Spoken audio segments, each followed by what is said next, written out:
Jai Jain, everyone. Welcome to today's class. Today we've got Rajeev Pai, who's going to teach us about the null Tattva. I know most of you know who Rajeev Pai is, so I'm not going to give an intro about him. I'm just going to hand over to him. He has said he wants the class to be interactive. If you've got questions, please stop him at any point. And he's happy for videos to be switched on. Rajeev Pai, I'm handing over to you. Thank you very much. So let me just share my...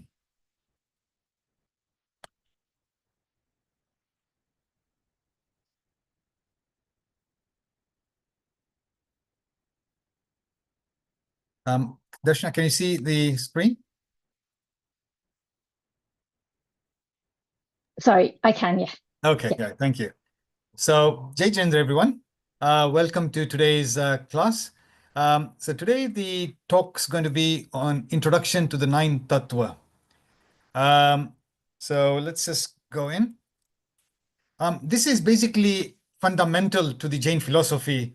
You could almost argue that the entire Jain philosophy can be condensed into the nine tattvas, the concept of the karmas, and all the various aspects can be condensed into this. Sorry, let me...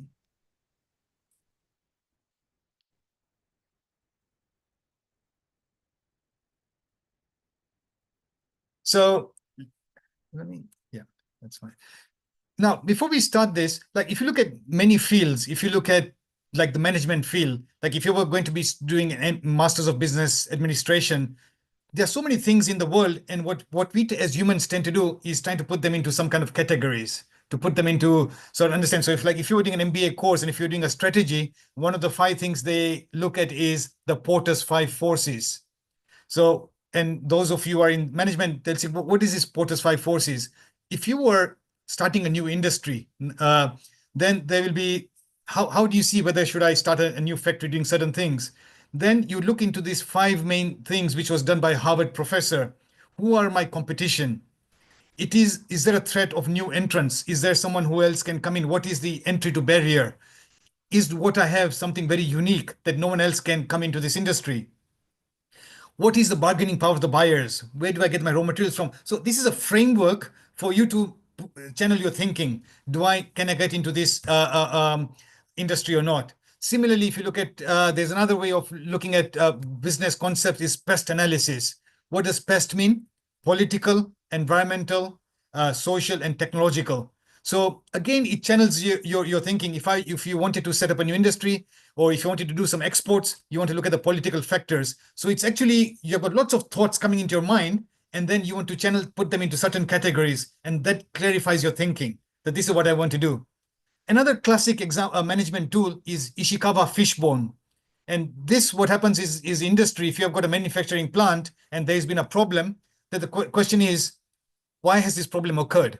And then you get all your team of engineers and all the other people involved with this to start brainstorming. Okay, I think this is because of this, and this. And so you can see here that you can identify certain causes, cause 1, 2, 3, 4, 5, 6. And then once you can then go, what people call is a deep dive. So once you've identified cause 1, then you can actually say, okay, what is the reason of that cause 1? And generally what tends to happen is studies have shown that people do the 80-20 rule, that 80% of the problem is caused by 20% of the causes. So you might have 10 or so many causes here, but it's only sort of 20% of those which is really causing the main problem. Now that's all management. But now if you look at soul and religion and spirituality, same kind of thoughts for many years people have been discussing, and this is not only Jains, but if you look at the Greeks, the Plato, Aristotle, the question is, who am I? What is out there in the universe? Is it finite or infinite? These kind of questions has been creeping in people's mind for far too long. ના આપણે ગુજરાતીમાં ભણાવે છે ને, હું કોણ છું, ક્યાંથી આવ્યો છું, શું મારું સ્વરૂપ છે, હું અહીંયાથી ક્યાં જવાનો છું. So similar kind of questions are coming in. And that's where this no tattva comes in. takes the entire philosophy of Jain philosophy and puts them into some kind of buckets and categories for us to understand what is the Jain philosophy about. So it's almost said that belief in the 9 tattvas it constitutes Samyak Darshan, and Samyak Darshan means right faith. So what are these 9 tattva? No tattva. So no means 9, and tattva means nature of reality. So as you can see here, Jeev, Ajeev, Bandh, Punya, Pap, Ashrav, Samvar, Nijara, and Moksha. So these are the 9 tattvas. Now, there is another sutra which is called the Thanam Sutra, which says there is only 2 categories of truth. Now, Tattvart, which means nature of reality, also means truth. What is real has to be something which is truth, Sat. So that word Sat also comes in our scriptures quite often. So essentially, the Thanam Sutra is saying that although you've got 9 items listed here, but in essence, there are only 2. And what are those 2? As you can see on the right, is Jeev and Ajeev. So it's also right from one perspective, because if you look at it, what's happened is that all the other 7 can be all condensed with either into Jeev or Ajeev. So they're all kind of categories of Jeev or Ajeev. So Jeev, Ashrav, Samvar, Nijara, and Moksha, it all comes under the umbrella of Jeev. And Jeev means consciousness. And under the umbrella of Ajeev, which is non-consciousness, comes Punya, Pap, and Bandh. So as you can see that out of that 9, so you got 1 and 2, and all the other 7 can either be put into different categories. So in essence, Thanam Sutra is quite right to say that there are only 2 categories of truth, Jeev and Ajeev. That means in the reality, in the world, if Jain says, what is out there in the universe? What is there, is there life in Mars? No matter which part of the universe you go into Devlok, you go into hell region, middle world, upper world, lower world. No matter what's out there in the universe, there's only 2 categories of truth, which is Jeev and Ajeev. That's all what is out there in the universe. And then everything else can be a subset of that. Now, certain Digambars believe in 7 categories of truth. So this 9, as we have seen, can be sort of said, well, I don't believe in 9, I only believe in 2. That's also, it's true. And Digambars say that this 9, we don't believe in 9, we only believe in 7 categories of truth. And why is that? That if you look at the ones in red, Punya, Pap, and Bandh have been considered as just one category, as Bandh. Because what they say, Punya and Pap, Punya means sort of positive effects of karma, and Pap means negative effects of karma. They both are a form of bondage. So whatever is bound to our soul, karma can be of 2 types, Punya and Pap. One which gives you kind of good benefits, and other one gives you bad. So essentially all those can be just considered as Bandh. So as you can see, there is even relativity in this no tattva. Although there are 9, some people can say there are only 2, and others can say, or Digambars can say there's only 7. But it's all a play of how do you group things together. So all tattvas are considered as specific transformations of 2 fundamental entities. So that's the real true essence. The Jeev and Ajeev is the fundamental concept of the Nav Tattva. Everything else is a category of Jeev and Ajeev. And I mean, for those of you, it's quite crystal clear, but we have got Hinsa and Ahimsa. So Hinsa means violence and Ahimsa means non-violence. Similarly, you can see Jeev is consciousness, and by putting a letter A in front of it, Ajeev, it makes it the opposite. Ajeev means non-consciousness. Something which does not sort of have life. Now, when you look at these 9 categories of truth, or the Nav Tattvas, the first 8 categories are all related to mundane souls. Mundane souls are like souls like us. We are not like liberated. We are in sansar. We have birth and death. So they're all applicable to us. And the 9th one, which is moksha, are those souls who are in Sitchila. So it's not people in Devlok, because even those souls who have gone into the Padmavati Devi and others, they're still in the mundane world. They're in Devlok. But the 9th moksha is only where it's a final ultimate goal for all of us, which is the Sitchila. So after which there is no birth and death. It's a kind of a final resting place. So Jeev is bound by Karman Pudgal. So Pudgal is a very technical term, which means Pudgal is a Jeev. And therefore one has, so now the main question is what we are discussing this slide here. Out of these 9, what is worth accepting, worth knowing, and worth abandoning? Let's say, for example, you're doing spring cleaning in your house. Then you say, okay, રાખવા જેવું છે, આ કાઢ નાખવા જેવું છે, જરૂર નથી પડતી. And this is કોક કામ આવશે. It's just nice to know. You never know when it's going to be worth, or it's useful. Similarly, from a soul point of view, one can ask, what is beneficial for my soul to accept? What is it worth knowing? And what is worth abandoning from my soul, from a soul's point of view? And then these 9 tattvas can be categorized into these 3 different categories. And they are technical words: upadai, gnei, and hei. So this is trying to say, out of these 9 tattvas, from the soul's point of view, what is worth accepting? Punya is worth accepting. Samvar, we'll look at what samvar means, but samvar means stoppage of karmas. So if the karmas are being attracted to the soul, how can I stop them? And nirjara means to get rid of them, to get rid of the karmas. And moksha, that's obviously worth accepting. Moksha is to go into Sitchila. What's worth knowing? It is worth knowing what's Jeev and Ajeev. So we have to use our knowledge, and we do so much of our efforts, and our efforts is to really understand what is a Jeev and Ajeev. Obviously, after that, that's a very simplistic way. There are so many agams written about it. There's so many stories, Uttaradayan Sutra, this, that. But all in all, what are we trying to do is really have a very fine understanding of Jeev and Ajeev. And what's worth abandoning? Pap, negative effects of the karma. Asrav. Asrav is the inflow of karma. And bandh means bondage. So that's what abandoning. We don't want these things happening to our soul. So that's kind of how this 9 tattvas can be categorized. The aim is moksha, and that's the main utility for each of the tattva can be considered as whether it's in favor of attaining moksha or hindrance to it. Ashrav is actually quite a strange one, because ashrav means influx of karma. So one can look at it from a dual point of view. When you have influx of karma, that's actually because anything which is binding to the soul, any karma which we don't want, because when you go to Sitchila, essentially it's no karmas, 0 karmas at all attached, bound to the soul.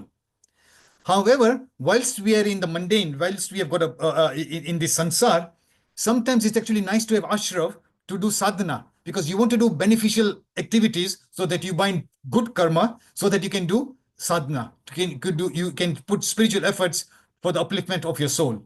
So therefore, those kind of ashrav, although it's an influx of karma, but that's beneficial for you to attain moksha. So you can see it's a relative, that if you're doing bad activities and it's going to sort of, you're going to be binding pap, then that ashrav is not very beneficial. Now, Pudgal and Jeev in the mundane state are kriyavan, active, with motion. Like what is motion for Jeev? So for Jeev, we are doing all activities through 3 things: man, vachan, and kaya. So that's what you can motion. That's these activities of mind, body, and speech is the one which is attracting a pudgal, the karmic particles into our soul. So that's kind of action, the action of the soul. And pudgal, which is particle. Pudgal essentially means particle. It's made up of 2 words: pulan and galan. Pulan and galan. And what that pulan and galan means is what can be attracted and integrated and disintegrated. And as we know, even in modern science, all particles either can be joined together or they can be sort of disassociated with each other. So that's happening with even in modern science, with all these atoms and molecules. Now, this whole concept of the 9 tattva is explained in the Bhagavati Sutra very beautifully using an example of a boat. So the boat itself can be considered as the Jeev, Apro Atma. That's the boat. In the boat, if you've got some holes, then water will flow in. So those holes can be considered as ashrav, because that's an opening, how karma particles are entering and attaching to our soul. Water, which is all surrounding the boat, is karma pudgal. So those are all the particles of matter. Depending on the activities of the soul, certain particles of karma will get bound to the soul. So therefore, this relationship of the soul and body is maintained because this, as you can see, that this boat always has got holes and karmas are coming in. So and as you can see, if you are pretty smart, if you were in this boat, what would you do? You would say, let me plug the holes, get all the water out, and then sail through. And that's exactly what we want to do from a soul's point of view. We want to get rid of all these things and get into moksha. So once Indrabhuti Gautam asked Bhagwan Mahavir, Lord, is there any mutual relationship between animate and inanimate? Because animate means what? Jeev, consciousness. And inanimate means a pudgal, any particles of matter. So Bhagwan Mahavir replied, no substance is either entirely similar or dissimilar to other substances. The animate and the inanimate substances possess a common characteristics. That's why they interact. The animate consume the inanimate. The inanimate is consumed by the animate. So let me go to the next slide and I'll explain that to you further. So asrav essentially means influx of karma. And so it's made up of two words. A means from all sides. And shrav means dripping in. So if you combine these two words together, it's inflow of karma. Karma in the entire universe, there's karma. But depending on our activities, we are going to be attracting those karmas into our binding to our soul. So that's the influx of karma, asrav. So every activity, MBS, mind, body, and speech, man, vachan, and kaya, acquires karma. So then the question is there a way out? Can there be liberation? क्या आपने दर वक्त बाइंडेज करता हो तो? And the answer is yes, there is liberation.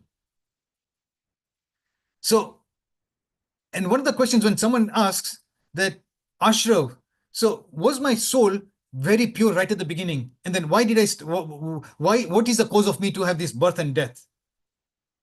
So was I pure and when did I become impure? Or me, you, and anyone? And the answer with Jain says that this association of the soul and karma has been since immemorial. There is no beginning. So since time, beginningless time, since infinity, this soul has always been bound by karma. And now the goal is to actually get rid of this karma to attain liberation. And this is a very important concept because so many people in the Hindu culture says that Bhagwan avatar thyo.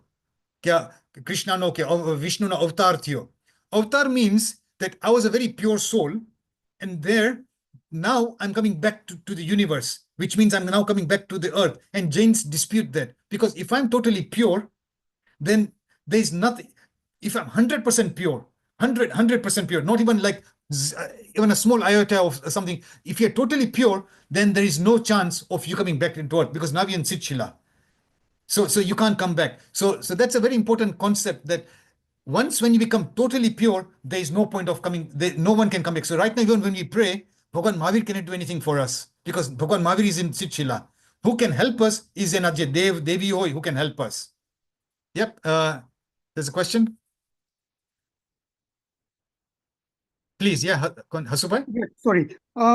My question is, one soul comes out of Nigod Yes. when one goes to moksha, right? Yeah. So that soul, they've never been pure then. If it comes out of Nigod, it's not pure. It has had karmas attached to it. Yeah. So how did the karmas attach to the soul when they came out of Nigod? Because they have not actually been in sansar, have they? So essentially what Jains believe is in Ikindriya, Beindriya, Teindriya, Churindriya, Panchindriya. So there are different 5 categories, like 1 sense, 2 sense, all the way. So even in Nigod, what you have to understand in Nigod, it is the subtlest form of it's a soul, but it's in a different, it's like a 1 sense soul. And so because it's in sansar, the karmas have been bound to that soul since beginningless time. And then when one soul goes into moksha, that soul comes out of Nigod, then the evolution of that soul starts beginning. That soul can now start becoming Beindriya, Teindriya, Chorindriya, Panchindriya, go down and up. But that whole evolution of the soul can now start beginning from there. So to answer your question is that besides any souls in the Sitchila, all other souls have got karma bound to them since beginningless time.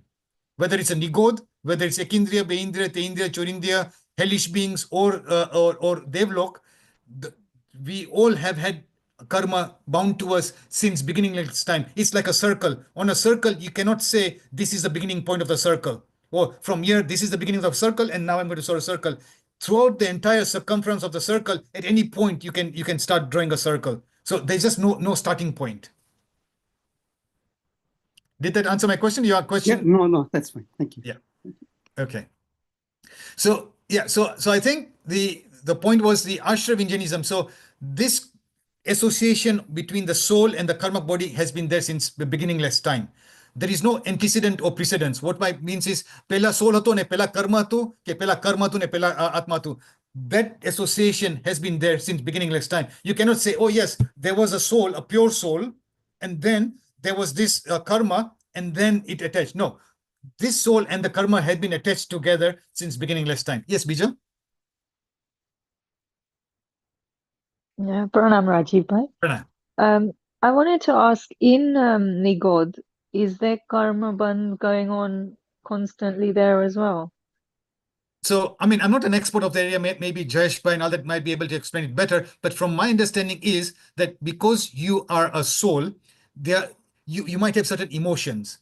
So right now, although right now, if I've got emotions, I can express to you because I'm a five-sensed human being and you are a five-sensed human being, we can express the emotions. If you look at trees, maybe trees cannot express themselves, but then they can also maybe get certain feelings, or there's even certain research which shows that trees can communicate to each other. So if there's one tree and another tree, then they might secrete certain chemicals and communicate with one another.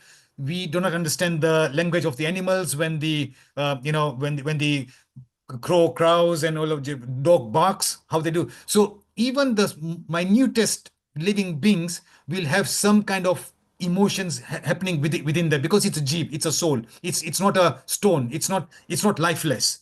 So for example, just to give I mean, it might not be the right example, but say in a Nigot structure, from what I understand is that all the souls are bound very tightly with one another. It's like the very condensed, like a situation, like everyone.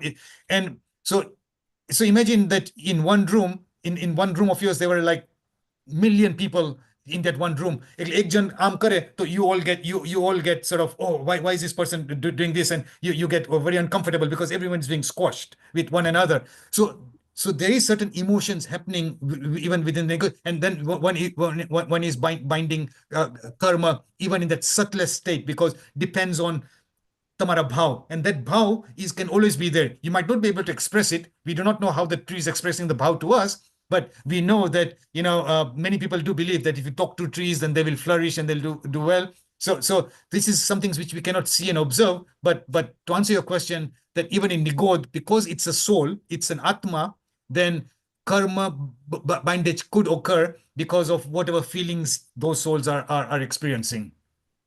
Okay. So do I understand it correctly? So you're saying because there is no beginning, the karma is always attached to the soul, and it continues until you basically aprabhadagati karma we shed and you get kevalgnan. Until then, it just continues regardless. Yeah. Okay, thank you. Yeah, that's right. I mean, that's spot on. That the karmic bondage is there since beginningless time. It's there even right now, and that will only get away when we even Kevalgnan. So Kevalgnan is like a 100% visa for you to go to moksha. So even when someone gets Kevalgnan, they still have got they've got rid of out of the 8 karmas, they've got rid of the 4 ghati karmas, the soul destroying karmas. They still have got 4 remaining karmas there. So it's only, and once when you got Kevalgnan, there's 100%, there's just a point of no return, that you will then, after death, you'll be going into Sitchila. And then when you go to Sitchila, then you've got no karmas. So the soul exists in its pure state. So that's right. But even though if someone is Kevalgnan, so for example, if Simandar Swami in Mahavidya Kshetra, he's got Kevalgnan, then he still has got 4 karmas there until Ayusha karma ne badachi puruthai pachit Sitchilama jase. So the bondage of karma is still there. But because they've got rid of the ghati karmas, the intense karmas, then it's 100% guarantee that after you got Kevalnan, after the end of your lifespan, you're going to go into Sitchila. So, Thank you. yeah. So the question which I was in the previous slide was that, you see, like if you've got two elements here and it's broken, then if you put glue on one side and other side, then the glue will then actually attach two things together. So what is this trying to say is that Jeev, Atma che, it's got this element of sneh, which is like that what you call it, adhesiveness within this to attract, the capability of attracting. And so therefore this Jeev, whilst it's in Sansar, it's attracting because it's got the capacity to attract. So therefore it's attracting the karmic particles. And a Jeev has got the capability of being attracted, to be attracted. So therefore particles of karma are all around us. So not all particles are attaching to us, but based on our action, mind, body, speech, and other thing, then we are attracting certain particles into it. So otherwise, there are particles all around the universe. So you see, it's a question of that element of sneh. And obviously, once when you totally break it apart, that's the soul is in its own pure state with all particles removed, then that so now you can't say that in Sitchila, Bhagwan Mahavir is attracting any karma. No, because now the soul in its pure state, there is no capability. It's only in the mundane state that this association occurs, that soul is attracting, has got the capacity to attract, and Pudgal has got that capacity of being attracted. So now if you look at Ashrav can be considered like the entrance, the door for the karma articles to come in. It's like a darwajo. And it's entering into the technical term is called Pradesh of Jeev. So Pradesh means sort of, if you have, so if you got any, say like a phone, then phone has got certain parts. It's got a volume button, it's got this. Soul cannot be broken into parts, but you can still conceptually think of areas of like, Athena, where is my soul? The soul is occupying the entire shape of my body, and similarly as your body. So where are the karma particles attracting to? It's being attracted to the pradesh of my Jeev. The pradesh means the area my Jeev is occupying. And so the entire, if it's an ant, then the soul of the ant is in that kind of body in there. And therefore karma particles entering into the pradesh of the Jeev. The pradesh means that area of the Jeev which is being occupied by that body. In essence, because Jeev is not like in Sitchila, you cannot say, oh, Jeev ke kloche, because Jeev is pure. It's not Rup nati, it's Arupi che. So, but it's only whilst it's in the body, you can conceptually say, because otherwise soul has got, no, it's not like this size and that size. So soul is just Atma, it is just consciousness. But whilst it's in the body, you can call it Pradesh. It's occupying the Pradesh of the body it occupies. So as long as the door remains open, the association of the soul and matter will continue. So the hindering tattva in attaining of moksha is ashrav. So that's what's really stopping us from attaining moksha, because it's this influx of karmas coming in, the foreign matter into the soul. Now, this is all very technical, but in essence, there's been some confusion even amongst the acharyas, that is ashrav physical or is it psychical? So in essence, and in even more simpler words, can the ashrav be considered as Jeev or a Jeev? So, and why is this debate coming along? Because if you think of it, if it's physical, the ashrav is physical, what is physical? Jains are the only religion who believe that karma are particles of matter. Just as you've got, particles of gold, silver, carbon, and all this, Jains believe that the karma is actually particles of matter. So, and it's these particles of matter which are being attracted to, so it's Pudgal. So karma is actually Pudgal. Pudgal means particle. And those particles are being attracted to the soul. So therefore, then it could be a Jeev. However, others believe that why are these particles of karma coming into the soul? It's because of the activities of the soul, the mind, body, and speech. Mara bhav kewa che, what are my actions like? The actions. So that's the souls. And so therefore, it's in my soul, I've got delusion, I've got hatred, I like this way. Those are kind of the the bhav of the soul na tena, because of all the envelope of this, that's how the soul is being deluded in feeling this. So then therefore some people feel ashra is this, the soul nu je sort of, it's been distortion of the soul is actually psychical. So that's delusion, attachment, and aversion, and that's why it can be considered as jeev. So there are two camps. So camp one belongs to jeev. So some acharyas say ashrav is a specific transformation of the jeev. આપણા આત્મા pure નથી. આપણા આત્મા એટલે મને તેને grid થાય છે, મને એંગર આવી ગયો, ગુસ્સો આવી ગયો. So all these transformations of the jeev is responsible for the influx of karmas coming into the soul, and therefore they say ashrav is jeev. And others say that what's actually coming in is the particles of matter, and that's a jeev. So therefore it can be considered as a jeev. So I think whatever it is, then the reconciliation says ashrav can be considered into two forms, bhav ashrav and dravya ashrav. So bhav ashrav means apno bhav keva che, what is our thoughts like, our emotions like, the passions, the perversities. So that's a form of ashrav, and dravya means actual karmic particles. So you can actually reconcile both of them by saying one is bhav, one is dravya, but essentially both of them are ashrav. And so you could consider some of as jeev or also as a jeev.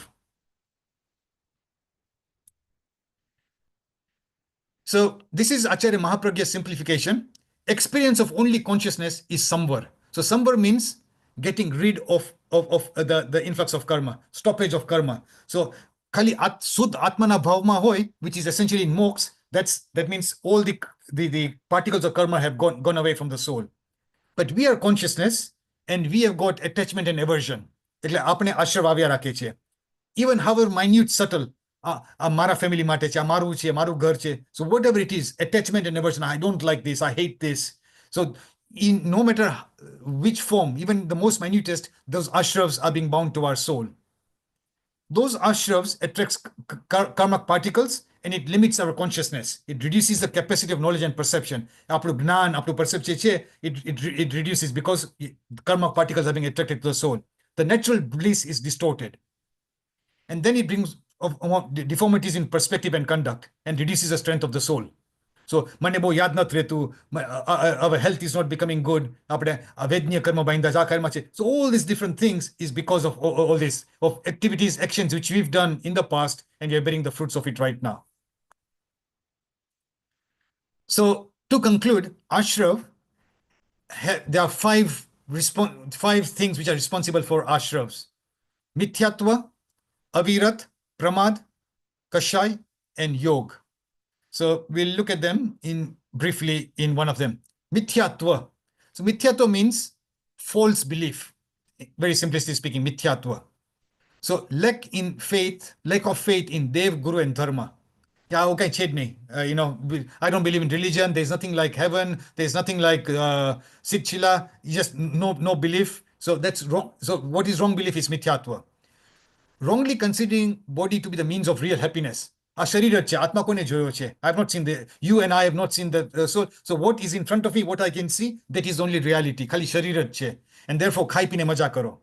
So that's one thing. Then again, that would be mithyatva from a spiritual point of view, that you are not understanding your true nature, that હું આત્મા છું, and my sharir and atma juda છે. A simple concept, sharir and body are two different things.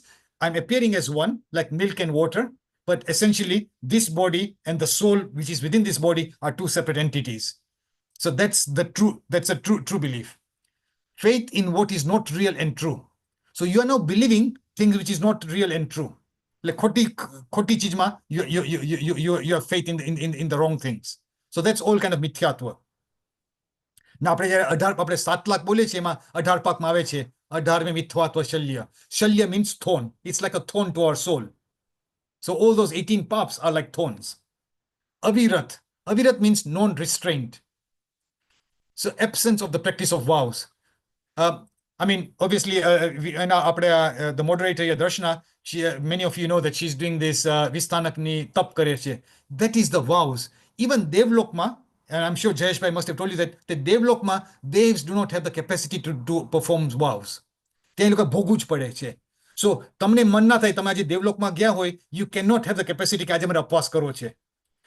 You just have to consume. If you have to consume food or whatever it is, you just have to. You just do not have the capacity in that lok to say, I've out of choice, I want to refrain or restrain for certain things. આજે મારે ત્યાગ છે, આજે મારે નથી કરવું. So this is amazing, and that's why આપણામાં તપ જે છે, having a restraint is very important. So if you have no restraint, like then essentially our life is like animals.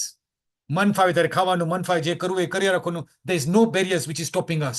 And that's why tap and everything, these are kind of barriers which our religion gives us to set boundaries within us. And these boundaries are not like, oh, તમે ખાલી ઉપવાસ જ કરશો તો તમને પુણ્ય મળશે. They are 12 જાતના તપ કીધા છે. બાહ્ય તપ, અભ્યંતર તપ. So different categories depending on different people's capability, strength, you can do different things. But as long as even you can say, I want to read one small paragraph every day, good things. Kain pan karu છે. Something which is limiting and spiritually for you to progress, anything which helps you to do that. There's no one I કર્યું તો એકલે જ થયું. So religion is very open-ended, saying whatever you do, you progress. આજે મારાથી અપવાસ નથી થતો તો okay, એકાસનું નથી થતું તો હું આજે કંઈક હું આજે આટલા 5 આઈટમ્સ ખાઉં છું તો આજે હું 4 આઈટમ્સ ખાઈશ. No matter what it is, you set your own boundaries, you set your own limits, and then you eventually grow. Well, now you have done this, now you go one step up, then you can step up. So having a non-restrained life is a cause of our sort of influx of karmas coming in. Pramad means spiritual lethargy. આપણે કે ને આળસુ છું, lazy. So lazy is from a physical point of view, but spiritual lethargy. Disrespect and dislike for religion. મજા નથી આવતી, આજે સામાયિક કરવાની છે, નથી કરવું. It's too boring. Pratikon Karish, it's too long, I don't understand anything. That's spiritual lethargy. Seeking pleasures in worldly objects and passions. There's nothing wrong in observing, but considering that as a final goal, that's be all end all. So it doesn't say don't go on holidays, don't enjoy life. But if that's your ultimate object and aim in life, then there's something wrong then. Then they're saying, okay, you're not looking at the other aspect. Okay, what is the true happiness? You can say I'm very stressed, and for my body to relax, I really need to do this. That's fine. But if you just say the only aim of life is to make lots of money and just to seek pleasures in life, well, then that could be sort of spiritual lethargy. You're not spending your energy to do anything better for your spiritual upliftment. All what you want to do is just to satisfy the pleasures of the body. Apathy towards spirituality and inclination towards immorality. So that's all kind of pramad, spiritual lethargy. Kashai, I think many people know. There are 4 main kashais. Krodh, Man, Maya, Lobh. Krodh means anger, Man means ego, Maya means deceit, and Lobh means greed. And there are also 9 quasi-karmas. They are kind of subcategories of those karmas. For example, bhai, shok, fear. So all those kind of, there are 9 categories of those. And yoga is mind, body, and activity, which is influx of karma. But again, this could be debatable point, that although we are having this mind, body, and speech, you could be doing good activities, which is still binding karmas. Eventually, what we want to come to is a stage of equanimity.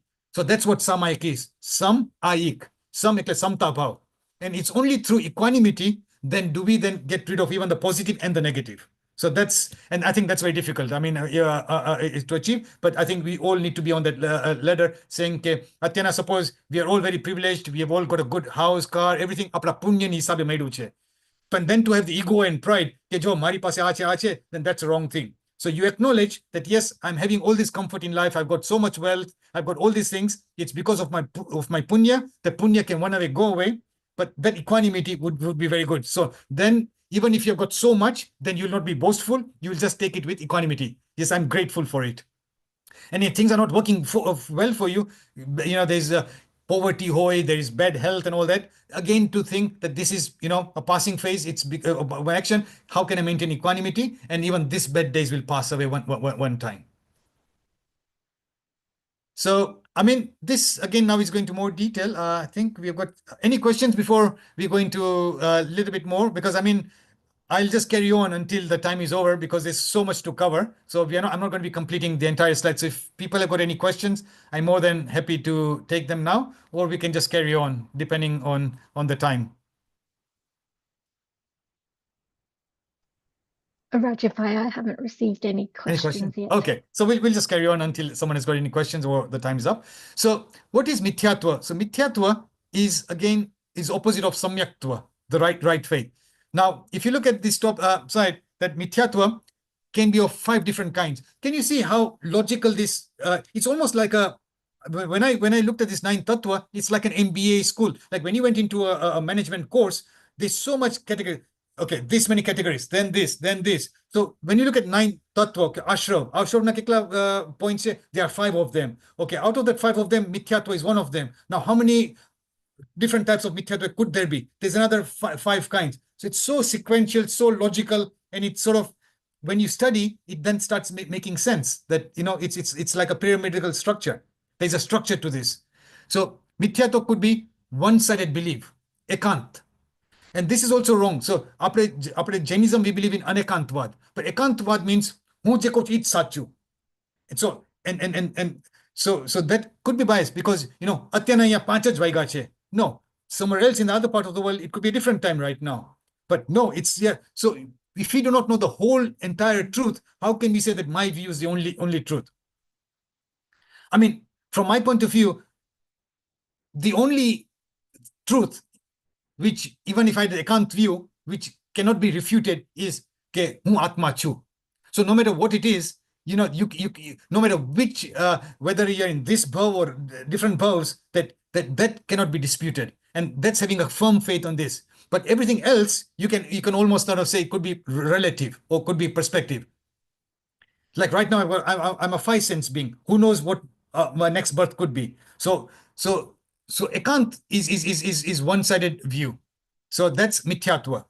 You're not looking at the whole holistic picture. Perverse belief, viprit. Je che, truth ne, to call an apple a pear and a pear an apple. So that's wrong. It's viprit. It's perverse belief. It's not the correct belief. You consider an apple as an apple and a pear as a pear, but they're not one and the same. Veneration, blind adherence, vinay. Ele khotina blind. And that's why even in Acharang Sutra is mentioned, Bhagwan Mahavir kai pan tamne ke, do not take my word for it. Satchame seja, which means use your mind, and whatever is written in the agams, whatever is written in the scriptures, whatever I say, no matter what Jayesh Bhai says, no matter what you read, use your discretion, use your mind and think, does this make sense or not? Doesn't make sense. And once when you think, and if it makes sense, then you accept it. If it doesn't, then you discard it. Even Bhagwan Mahavir said the same thing. You don't take that as my blind faith. I'll explain it to you. And if it makes sense, you accept it. Otherwise, don't. Don't go into this blind belief. Doubt is samshay. So if you have got doubt, that's not a problem, but then try to address the doubt. And then we are so fortunate right now that we got so much means to clear our doubts. And then indiscriminate belief, agnan. It's like herd mentality. Just let's follow herd. We are not using our brain and just believing it without understanding. Indiscriminate belief. Ne, આપણા જ્યારે આપણે વંદિતું સૂત્ર આવે છે એમાં પણ આવે છે સૂત્રમાં શંકા કંકા વિગિચ્છા પસંસતઃ સંથવો કુલિંગીસુ સમત્સ ઇયારે પડિકમે દેવસ્યમ સવ્વમ.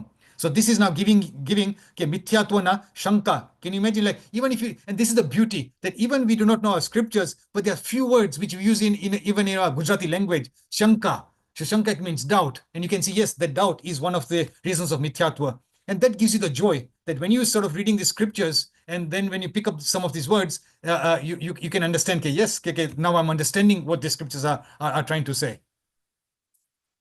Doubts is amazing. Each of the 11 Ganadhars of Bhagwan Mahavir had doubts before they joined his order. Gautam Swami ne je bija 11 Ganadhar che, each one of them had a doubt before they became a Ganadhar. Indrapati Gautam nu suk doubt hatu. He doubted the existence of the soul. He was a Vedic scholar, Gautam Swami. And before he came into the Samosaran, he really, no matter how much knowledge he had got, but deep down inside, he really doubted the existence of soul. He says, if it exists, it should be visible. Dekhavu jo hai. I should be able to infer it. Just don't accept it blindly. It has to be visible, like where there is smoke, there is fire. So આપણે દૂરથી કંઈ દેખાય, આપણને smoke દેખાતો નથી, but we can see a fire far away in the hills. But then there is inference that if there is fire, if there is smoke, then there has to be a fire. So why can't I see that? Why can't I infer that for the soul? So Agni Bhuti. So there were 3 brothers. Indraputi Gautam, Agniputi, and Vayuputi were three real brothers. And so when Gautam Swami then entered Bhagwan Mahavir's Samosaran, he obviously, Bhagwan Mahavir resolved his doubt and he became his disciple. Agniputi was his second brother. He doubted the existence of karma. Karma cannot be proved.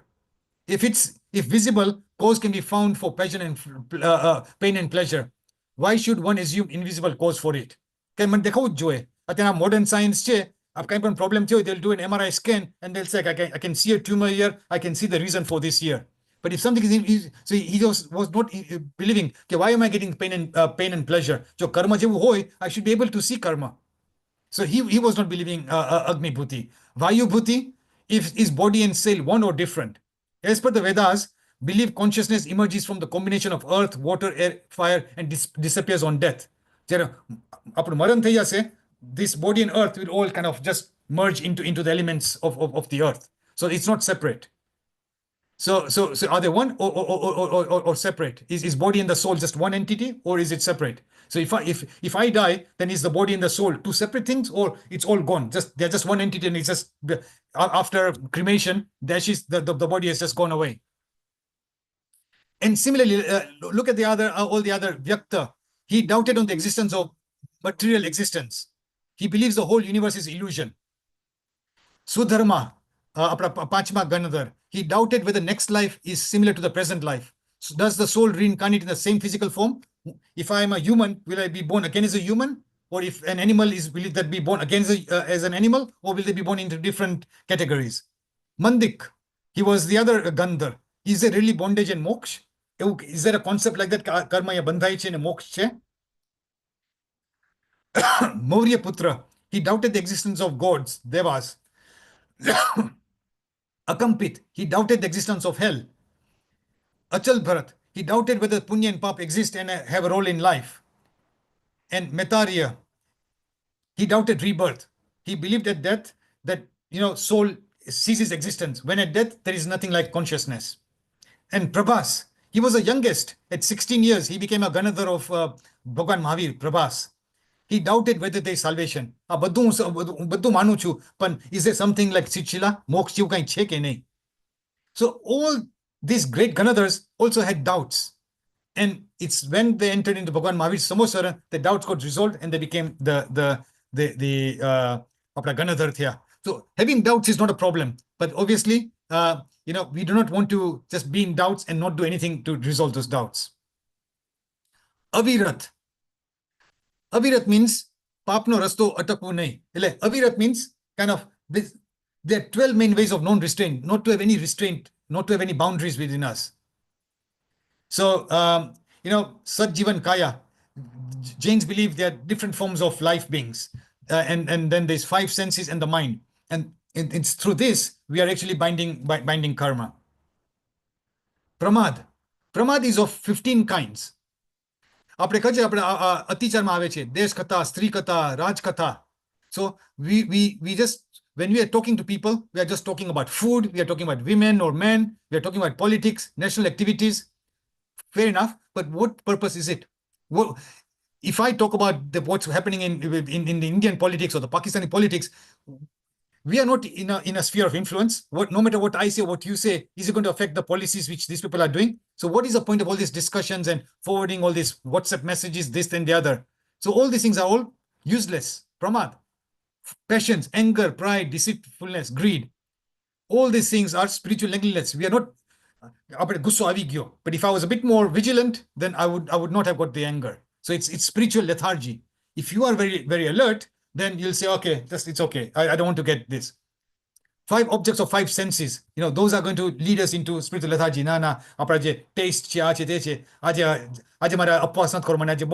going to a restaurant. I don't want to do this today. I really want to have this. So, sleeping and love and affection, that also could be sometimes love and affection. Look at Gautam Swami and Bhagwan Mahavir. That affection was so deep that was actually holding him from attaining liberation. So again, these are all different forms of pramad. I mean, this is Rakesh Bhai's with the Your Gun Boy, bid farewell to pramad. Welcome awareness within you. So it's Jagruti. Write down your goal and process to reach it, then follow it. So this is how you can overcome pramad. So classifications of the ashrafs, I think we have seen. Thanam says these are 5. Acharya Kun says there are 4 types of ashrafs. Tattvata Sutra says there are 42 types of ashrafs, and there are 20 types of ashrafs. Again, the same concept, depending on how you categorize different things or how you can put them into different categories. Some people can say there are 20 types of pramad. Others can say there are only 4 types of pramad. You see, pramad can be included in kashai. So all this, with the differences of opinion, you can have different categories, and therefore it's nice to have this open-minded point of view. Na khali 5 જ પ્રમાદ છે મેં વાંચ્યું હતું કે ખાલી 5 જ છે, and someone says ના 4 જ છે, ના તમે ખોટા હું સાચો. Well, you know what, if you then spend a little bit more time and you can see other person's perspective and say, oh yeah, the 5th one can be considered into the 4th one, and then for even having 4 types of pramad can be as right as having 5 types of pramad or 42. And then if you break out each one of those, then you can actually get into 42 types of pramad. So again, this just shows that how, open-minded you need to be and read and understand. So ashraf. So Tattvata Sutra, there are 42 types of ashraf. So this is how the 42 are coming in. The 5 senses, the 4 passions, 5 indulgences, and 25 urges. So that's how the 42 comes in. So the whole idea is to inhibit ashraf. So as you can see in the slide here, apne krodh, man, maya, lobh. And then we've got this, so these are the passions. And those are going to be attaching to our soul. So the whole idea is how can we get rid of them? And the activity to support the vows is this, apna je 5 vrat che. So, Mahavrat che. So those kind of vrats can help us to support our vows. So ashraf, I think this is just looking at more of the ashraf. Jin Chandra Maharaj, many of you may know Jin Chandra Maharaj, Bandhu Triputiyata, and he also is explaining this Prakriti nature and Vikruti, which is kind of unnatural state. So, the nature is pure Atma Chu. And with the pure Atma Chi, kevo che Atmana qualities, Suddha, Buddha, Mukta. So the Atma is free, it has no bondage, it's holy, it's stable, it's favorable. Swastache, and because of this ashraf, the influx of karmas, then the Atma becomes a mundane soul, which is where we are right now. And because then it's ashud, and then it's opposite of it. We got a little bit of ignorance. We don't have keval gnan. We are bonded. We are not pure. We've got some immorality within us. We are chanchal. Mind is not stable sometimes. And sometimes we do unfavorable activities. So this is kind of the unnatural state of the soul, and that's because of the ashraf, because of this influx of karma. If you look at some of the Hindu philosophies, the Sankhya Yoga philosophy, the root of karma is Vashna. So what the Hindus say, why do we bind karmas? Because of Vashna. And it's clash. So causative course is cause and effect. That because of this is happening. And what's the reason for them? Avidya. So that's ignorance, asmit, ego, rag and dvesh. So very similar to the Jain concepts. Okay, how do we bind the rag, dvesh? Krodh, man, avidya. So very, very kind of similar of how we have, but they've got different terminology, karma and vashna. The Buddhists call it asav. So they think of this karma coming in like a drug, a liquid. It's like intoxication that produces intoxication. Daru piye ne we lose the state of our mind. So that's the cause of karma. So they call it asav. So, and according to them, avidya, nescience, is a blemish which is beginningless. So aprajam karma keche, which is beginningless, they say this ignorance is there since time immemorial. So, and the root cause of avidya, cause of that instigates disposition of self, are called asav. So because of this ignorance, it's causing all these dispositions, wrong things which you want to do. And how do they break them up? Kam asav, bhav asav, drishti asav, and avidya asav. And let's look at the last one here, yog, and then we can end because this is the ashraf. So yog is defined as any activity. I mean, many people think of yog, yoga karwa jau chu, but the word of yog is a Sanskrit term which means yug, and yug means union. So that's how the word yog comes from, yug or yuj, which means like a union. And so yog means activities of mind, body, and speech, a union of the activities of the mind, body, and speech.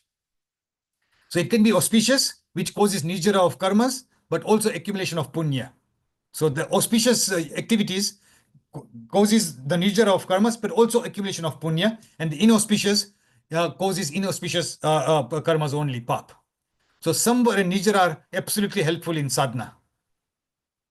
So ashra is a cause of the mundane existence, while samvar is a cause of emancipation. So if we can, samvar means the exact opposite of ashra. So if you knew the 5 categories of what causes ashra, then samvar is the exact opposite. What's causing ashra? If you do the exact 5 things opposite, then that's samvar. So I think I'll end it here. Then samvar is obviously the next topic here. So I think if there's any questions, I can answer any questions. Thank you, Rajeev Pai. As Rajeev Pai said, if anyone's got questions, there's still time to ask.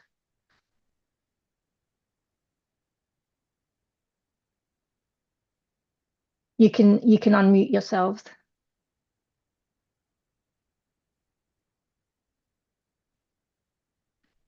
Okay, no, I think that's fine. If there's no questions, I think, but I think in essence, the idea of this is that, I hope I conveyed to you that by understanding the 9 Tattva, that gives you an opportunity to understand the entire Jain philosophy, because now you can see by understanding this, you're getting into the depths of the karma philosophy. Then you can go into the questions of all this different metaphysics, knowledge, even you can get into the cosmology. So it's really the starting point of getting deeper and deeper into. So as a starting point, someone who is very new to Jainism, it would be nice to learn this and it gives you a framework to understand. Otherwise, it becomes very confusing. There's so many things around. How do I understand everything? And this just gives you a small framework to understand step by step. So I hope that has been useful. It has. Rajeev Pai, I had one question on something that you touched on right at the beginning about if your soul has been around, how has it generated karma? How has it built up that karma? Like, does that question make sense?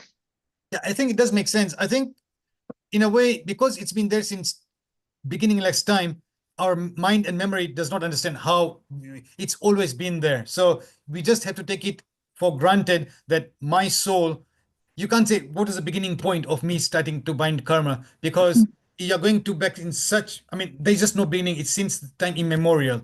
And it's only when we become Keval Gnani can we then understand what was my journey and what was everyone else's journey. Because if you got Keval Gnan, not only will you understand your journey, but you'll also have the capability of understanding every other soul in the universe's journey. So that's only the Keval Gnaning. So until then, no, even our existing gurus will not have that capability. They are much evolved, but no one has that capability unless you become Keval Gnani to really understand what has been the path and the journey. But we just have to accept that, we've always bound karma, but now we're in a privileged position. And I think someone did mention that Koik Ek Atma Siddha Shila Magyo, our Atma came from that most minutest of existence.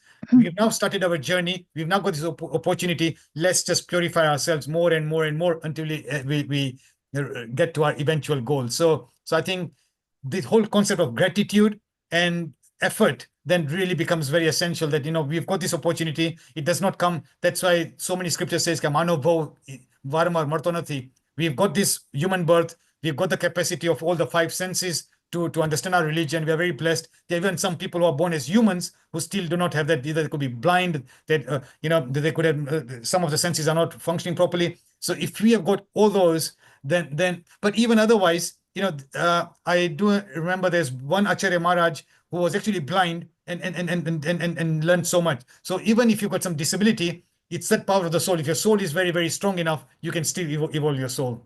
Yes, Thank you. Nilaben? Yeah. Jai Jinendra, Jai.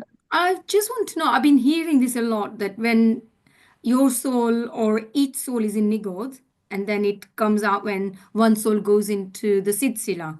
But is this Nigod in this current world, or is it in Mavidek Kshetra, or where is it? Or is it, we don't know?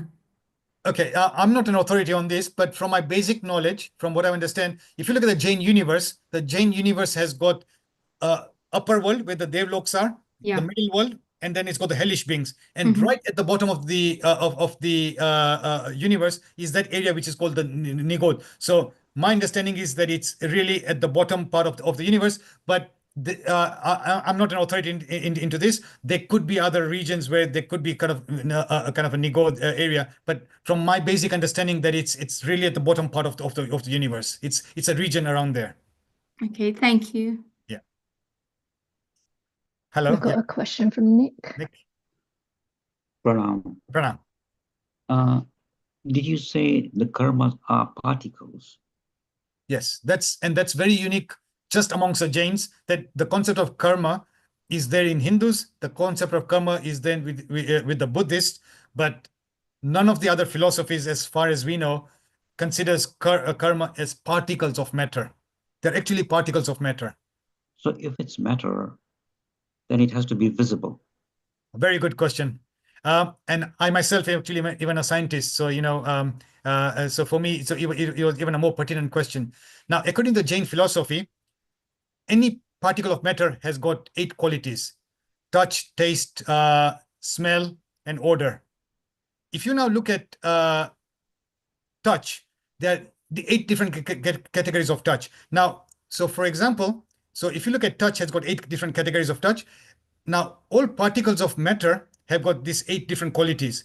But what's missing in karma is this property of mass, heaviness, and lightness. So although particles of matter have, so like if you look at carbon, gold, silver, it might have these 8 categories of touch, but does not have so karma does not, although it's got matter and it's got that property of touch, but it does not have that concept of mass. And if you've got no mass, then it cannot be. So the E is equal to mc squared. It does not have any mass. It's not a particle, and it's not visible. But it is a particle. It's a particle of matter. But if we say it's matter, Pudgal is visible. No, that's what I'm saying. That because okay, to answer your question of visible or not visible, even particles of matter are not visible. So you cannot see the electron, and you cannot see the neutron. So you cannot make a statement saying that although I can see a piece of gold, and because that's matter, that I can also see matter which is electron or neutron or proton. So you cannot see them, although it's particle. What makes gold is gold atoms within the gold itself. Mm-hmm. So your premise of anything which is matter is visible, that premise cannot hold. Okay, and the other thing we said was Atma attracts karma. Yeah. My understanding is Atma is pure. Yeah. So how can it, if it attracts karma, then it's not a voluntary, it's an involuntary action, isn't it? If it's attracting something. Yeah. So it's not my karma. It's not my karma it's not my action, my kriya doing it, but it's the Atma that's attracting the karma. Okay.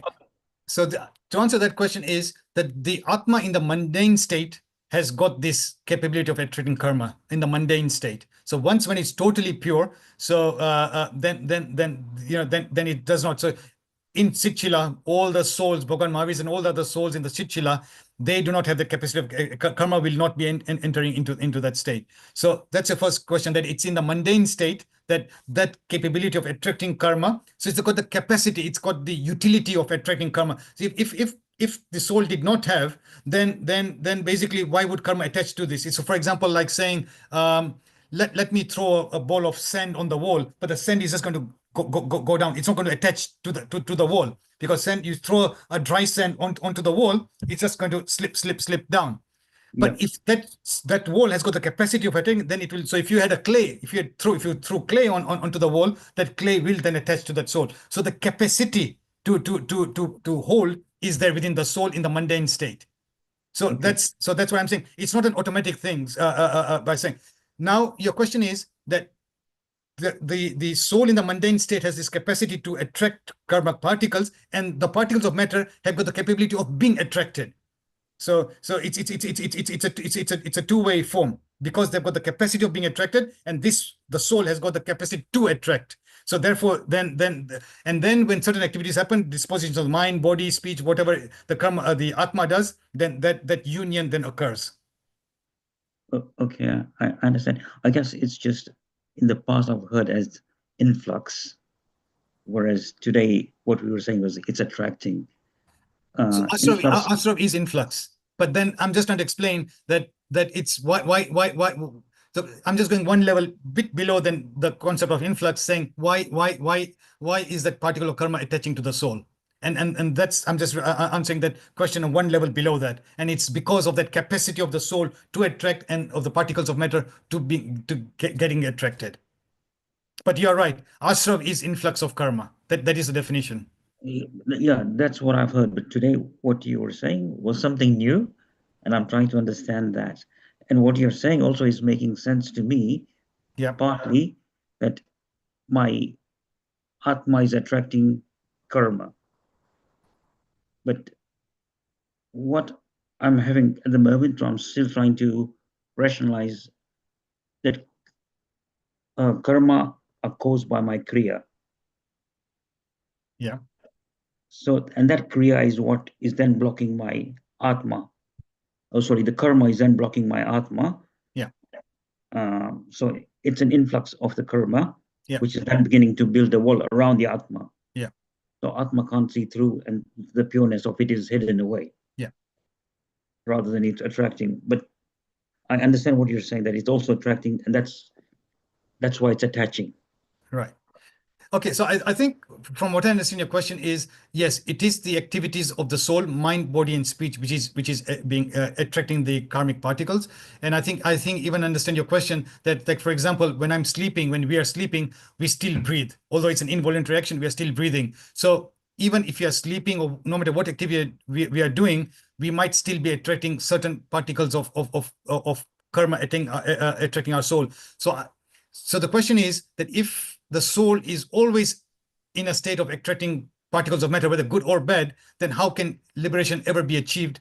And I think the answer to that is it's through awareness and through through being awareness. And the key thing in the entire journey is the equanimity. So that's the single most important answer of, if you are equanimous, then that intensity of the karmic particles becomes less and less, and therefore anything positive or negative, because even if you have got lots of positive, you have to enjoy all those positives. So that equanimity then sort of, it eventually comes up here, and then there'll be a point of almost equal balance, and that's a separate concept altogether. It's a very complex topic called samudgat, and samudgat means, like, for example, let's imagine that this is my final birth.